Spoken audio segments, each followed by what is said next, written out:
Today I'll be telling you everything about the brand new iPhone XS, iPhone XS Max, and the iPhone XR. I'll be telling you guys which iPhone you should buy. So basically guys, Apple had an event and announced these new iPhones and the Apple Watch 4th series. So the iPhone XS is what Apple calls the most advanced iPhone Apple has ever created. iPhone XS comes in gold colorway, space gray, and silver with a 5.8 Retina display, 2.7 million pixels, 2 meters per 30 minutes, which is currently which Samsung is at. The iPhone XS and iPhone 8 are the same size. They both have amazing big screens. The iPhone dual camera is the same as the iPhone X camera, but it has a 60% more dramatic range. Not too much of a difference. The iPhone XS has a 4-shot burst, so you can get a good shot when you take a picture. Adjust picture after it's been taken. Samsung also has that, but Apple will probably be better in this feature because Apple takes more time to perfect their new features. I feel like Samsung just rushes out their new features, just get it out before Apple does. And the same camera as the iPhone X. The bigger iPhone XS is called the iPhone XS, called the iPhone X Max.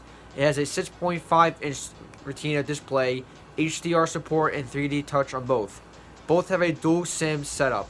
This is great if you travel to different countries, so you guys can have them both activate at the same time. Whichever one you answer will become the active one. Apple claims that launching apps on the new iPhone will be 30% faster than how launching apps on the iPhone X was. The new chip, guys, 40 to 50%. Face ID has been improved on the new iPhone.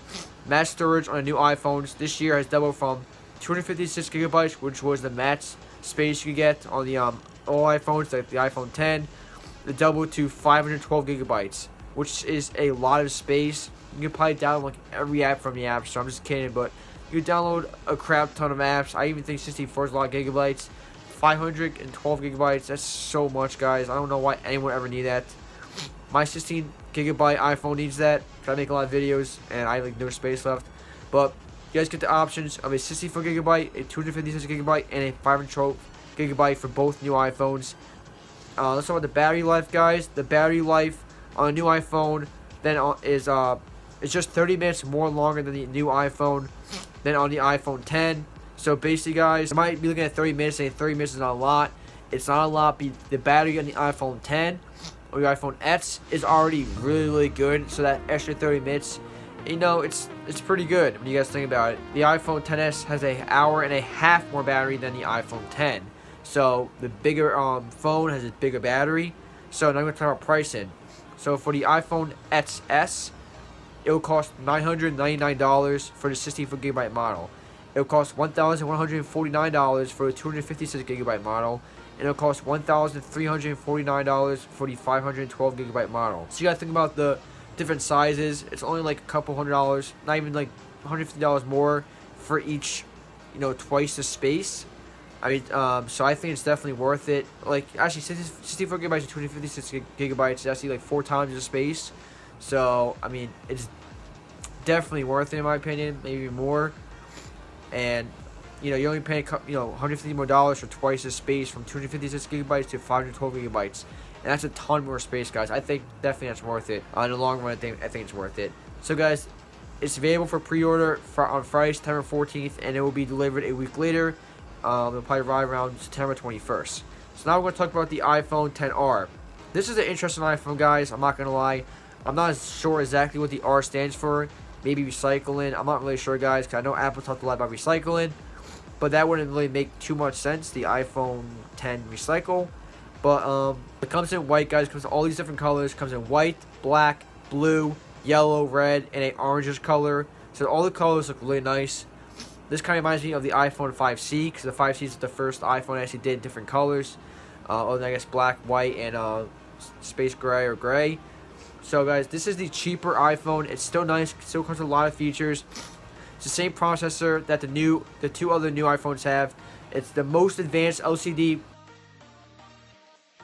It uses the same iPhone X swipe gesture. It has no home button, like the iPhone X.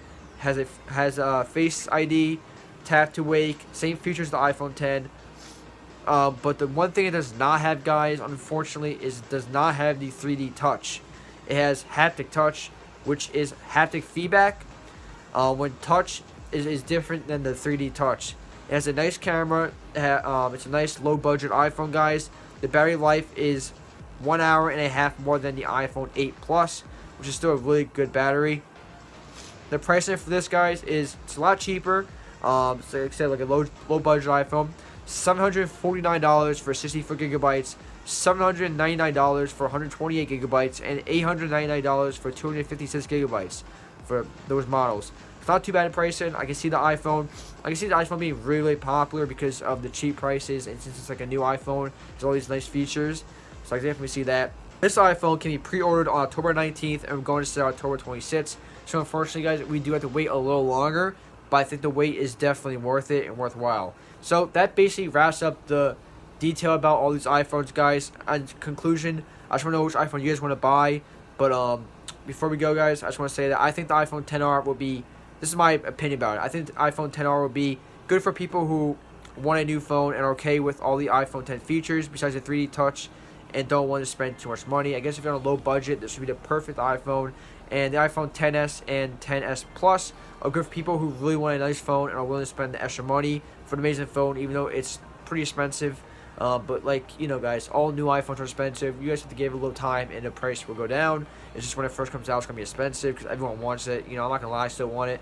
But you got to, you know, see if it's worth it, if you can afford it. And which model to get with the space, guys. I would get the one with the space you're happy with, the one the space you need.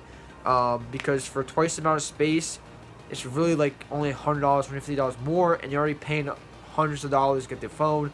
So I definitely think the extra space is worth it, especially if you think you're going to use it. So guys, there's no point updating if you have the iPhone 10. There's a lot of similar features, guys. So if you have the iPhone 10, I would not update. But if you guys have anything, an iPhone 8 or below, I think you should update because first of all, it's been a couple years. You probably have your plan for a couple years. Your probably plan is up. You probably get a new phone. And I think that you should update if you have the iPhone 8 or below. Like I said, it's been a couple years. And, you know, since from the iPhone 8, the iPhone 10 has a lot of new features. And the new iPhones have a lot of features too. So that's what I think. So hope you guys enjoyed the video. And consider all this when the new iPhones this year do go up for the grabs or go up for sale. Leave down what iPhone you guys are going to get down in the comments. And peace out, guys.